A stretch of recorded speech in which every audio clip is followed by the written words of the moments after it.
দার্জিলিং ভ্রমণের চতুর্থ পর্বে তোমাদের সবাইকে স্বাগত।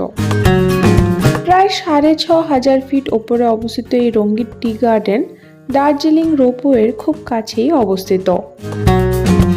রঙ্গিত রিভারের খুব কাছেই অবস্থিত বলে এই অঞ্চলের নাম রঙ্গিত ভ্যালি এবং এই টি গার্ডেনের নাম রঙ্গিত টি গার্ডেন। এখানে স্থানীয় বেশ কয়েকটি দোকান রয়েছে। প্রত্যেকটা দোকানের সামনে কার পার্কিং এর সুবিধা রয়েছে, তবে সেক্ষেত্রে দোকানগুলো থেকে চা পাতা সংগ্রহ করতে হয়। বিস্তীর্ণ অঞ্চল জুড়ে রয়েছে সবুজ চা বাগান। আমি যেদিন এসেছিলাম সেদিন পুরো অঞ্চলটাই ছিল মেঘে ঢাকা। ফটো তোলা ছাড়া এখানে আর কিছুই করার ছিল না। মাত্র ৫০ টাকার বিনিময়ে স্থানীয় পোশাক পরিয়ে চা বাগানের মাঝখানে খুব সুন্দর করে ফটো তুলে দেওয়া হচ্ছিল। আমি নিজে রঙ্গিত টি ভ্যালি থেকে কোনো রকমের চা পাতা কিনিনি, তাই তোমাদেরও সাজেস্ট করব না। এখন এসেছি রঙ্গিত টি ভ্যালিতে। এই দেখো আমার নিচে পুরো টি গার্ডেনটা দেখা যাচ্ছে কুয়াশায় ঢাকা। মোটামুটি মেঘ নেমে এসছে। এখন সকাল ১টা বাজে, তাও এটা বৃষ্টির ওয়েদার বলে এরকম। এখানে অথেন্টিক টি কতটা পাবে জানি না, তবে ভিড়টা দেখে বুঝতে পারছো এখানে ছবি তোলার একটা সাংঘাতিক ক্রেজ আছে। তো সেই হুজুকেই সবাই এখানে মোস্টলি আসে, আর না হলে এটা একটা সুন্দর টি গার্ডেন। এরপর গাড়ি এগিয়ে চলল লেবং পাহাড়ের দিকে। সমুদ্রপৃষ্ঠ থেকে প্রায় ৭,০০০ ফিট ওপরে অবস্থিত লেবং পাহাড়ের ধারে রয়েছে Tibetan refugee self help centre. স্থানীয় দাতব্য সংস্থা থেকে সংগৃহীত তহবিলের মাধ্যমে মিস জু ডান ১৯৫৯ সালের ২রা অক্টোবর এই স্থানটির প্রতিষ্ঠা করেছিলেন। মাত্র ৪ জন কর্মী দিয়ে শুরু করে আজ এই কেন্দ্রে ১৩০টি তিব্বতী পরিবার বাস করে। এই কেন্দ্রটি বিভিন্ন বহুমুখী কার্যকলাপের সাথে জড়িত, যার মধ্যে রয়েছে হস্তশিল্প এবং কারিগর ও কারিগরদের প্রশিক্ষণ। এই সুন্দর সুন্দর কার্পেটগুলো ওনাদের নিজেদের হাতে তৈরি। এনারা উল নিজেদের হাতেই তৈরি করেন এবং সেই উল থেকে সুন্দর সুন্দর কার্পেট বানান। কার্পেট ছাড়াও সোয়েটার, শল, স্টোল প্রভৃতি এনারা বানিয়ে থাকেন। এনাদের হাতে তৈরি জিনিস পৃথিবীর বিভিন্ন দেশে এক্সপোর্ট করা হয়। এনাদের নিজস্ব ওয়েবসাইটও আছে, যেখান থেকে অনলাইনে শপিং করা যায়। বিভিন্ন মাপ অনুযায়ী কার্পেটগুলির দাম বিভিন্ন রকমের হয়। हम तो फेमस है। हाँ, ये देखो। वाओ।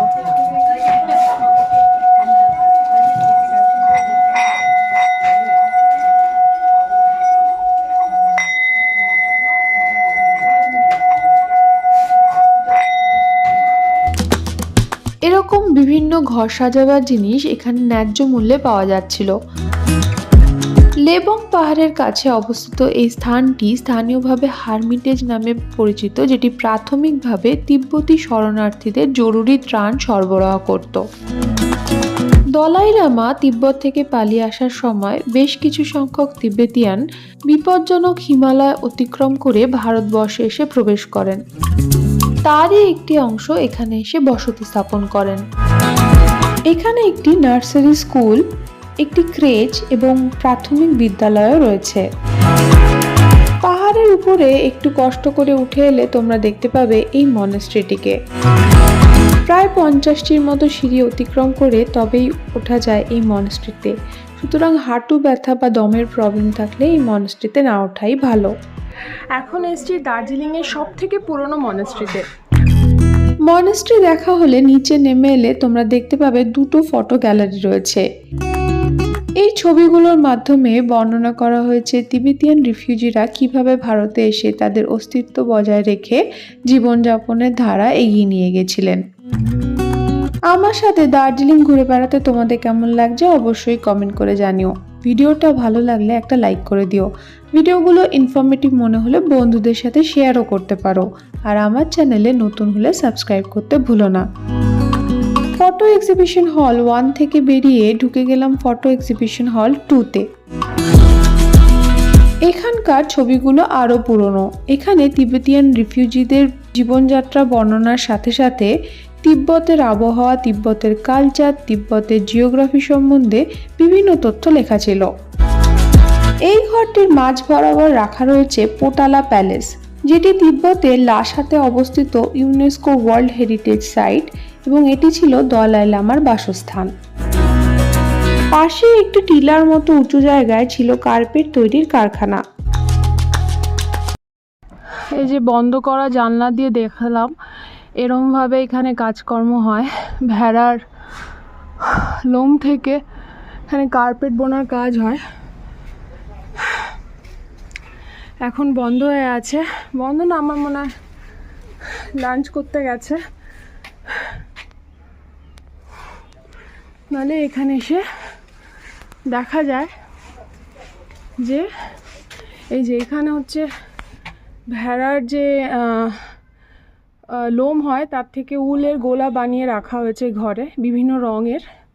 তো এখান থেকে উল নিয়ে নিয়ে ওখানে কার্পেট বোনা হয়।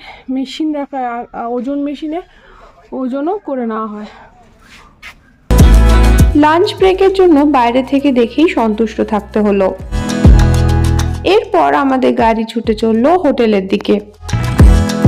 রাস্তাতে পড়লো তেনজিং রক বা মাঙ্কি রক। এই রকে বিখ্যাত শেরপা তেনজিং নোরগেজি তৎকালীন পিএম নেহরুজির উপস্থিতিতে কোনো রকমের সুরক্ষা ব্যবস্থা না নিয়েই আরোহণ করেছিলেন। বর্তমানে এই রকে হিমালয়ান মাউন্টেনিয়ারিং ইনস্টিটিউটের পক্ষ থেকে পর্বতারোহীদের যথাযথ সুরক্ষা ব্যবস্থা নিয়ে প্রশিক্ষণ দেওয়া হয়। তুমিও চাইলে এই রকে আরোহণ করতে পারো। পার হেড 100 টাকা করে চার্জ দিতে হয়। এই পাহাড়টির ঠিক অপোজিটেই রয়েছে এই শিব মন্দিরটি, এবং শিব মন্দিরটির পেছন দিকে যে পাহাড়টি দেখা যাচ্ছে তার নাম গম্বু রক। এই পাহাড়টির নামকরণ নাওয়াং গম্বুজির নামে রাখা হয়েছে, যিনি ছিলেন তেনজিং নোরগেজির নেফিউ। এবং এই পাহাড়টিতেও হিমালয়ান মাউন্টেনিয়ারিং ইনস্টিটিউট থেকে পর্বতারোহীদের প্রশিক্ষণ দেওয়া হয়। এখন চলেছি saint Joseph school North Point Darjeeling এর পাশ দিয়ে। 2020 সালে পশ্চিমবঙ্গের বোর্ডিং স্কুলগুলোর মধ্যে দ্বিতীয় এবং 2021 সালে education world India school ranking অনুসারে ভারতের 11তম স্থানে ছিল এই স্কুলটি। দার্জিলিং জুকে পেছনে ফেলে আমাদের গাড়ি এগিয়ে চলল হোটেলের দিকে। হোটেল রামাদার ব্যালকনি থেকে বৃষ্টি ভেজা দার্জিলিং শহরকে দেখতে খুব ভালো লাগছিল। ব্যালকনি থেকে দেখা যাচ্ছে বিগ টাওয়ার ক্লককে। একটু রেস্ট নিয়ে বেরিয়ে পড়লাম ম্যালের উদ্দেশ্যে। ম্যালের এই রোডটিকে বলা হয় নেহেরু রোড। এই রোডে প্রচুর দোকানপাট রয়েছে, এখান থেকে তোমরা গুছিয়ে শপিং করতে পারো। তাছাড়া পরপর রয়েছে অনেকগুলো বিখ্যাত রেস্টুরেন্টও, যেমন গেভেন্টার্স, রয়েছে গ্লিনারিসের ঠিক অপোজিটেই রয়েছে কেএফসি। এই নেহেরু রোড গিয়ে মিশেছে ম্যাল বা চৌরাস্তাতে। ম্যালে 4টি রাস্তা এসে মিশেছে, তাই এর আরেক নাম চৌরাস্তা।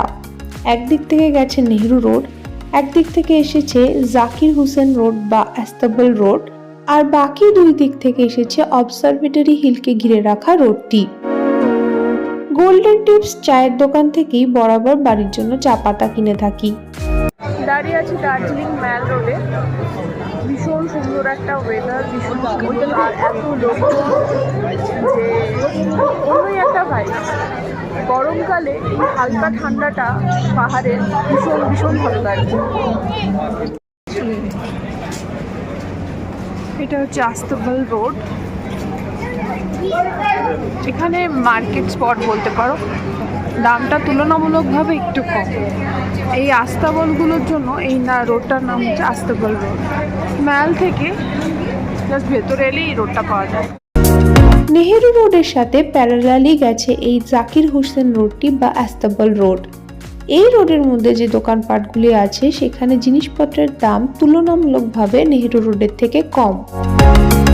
ম্যাল রোডে বেশ কিছুক্ষণ ঘোরাঘুরি করার পর ফিরে এলাম হোটেলে। নেহেরু রোডে এলে তোমরা এরকম সুন্দর সুন্দর কিছু ওয়াল আর্ট দেখতে পারবে। আজকের ভিডিও এইটুকুনি, তোমাদের সাথে আবার দেখা হবে পরের ভিডিওতে। ততদিন সবাই খুব ভালো থেকো। এখন তবে আসি, বাই।